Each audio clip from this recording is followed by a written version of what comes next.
So செய்வினால எப்படி மங்கும் வர வைக்க முடியுமோ அந்த மாதிரி இந்த விஷயமும் வர வைக்க முடியும்.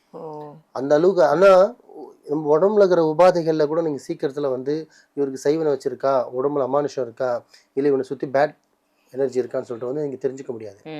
உடம்பு உபாதைகள் வச்சுக்கூடும். ஆனால் அந்த விஷயம் வந்தால் மட்டும் ஒருத்தனை பார்த்தோன்னு சொல்லிடலாம் இவன் பாதிக்கப்பட்டிருக்கா அப்படின்னு. ஓ, அப்படி என்ன விஷயம் பாய்?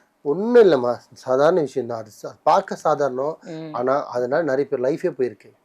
ஒன்றும் இல்லை, கண்ணுக்கு கீழே வர கருவளையம். கருவளையம். கருவளையம். கருவளையம்னா சாதாரண கருவளையம் வந்து லைட்டாக வர்றது வேற. இப்போ எனக்கே பார்த்தீங்கன்னா நல்லா உத்து பார்த்தீங்கன்னா லைட்டாக மைனூட்டாக இருக்கும். ஏன் எனக்கு இருக்கும்னு பார்த்தீங்கன்னா நம்ம வந்து தூங்க மாட்டோம். தூக்கம் இல்லை. ஆமாம், எனக்கு வரலாத தூக்கம். எனக்கு செய்வேனே கிடையாது. நானே பெரிய செய்வேனே. எனக்கு எங்கே செய்வேன் செய்யறது. ஸோ அது வந்து நம்மளுக்கு எனக்கு வர்றதுன்னா அது தூக்கம் இல்லாமல் வருது. நம்ம தூங்குறது இல்லை.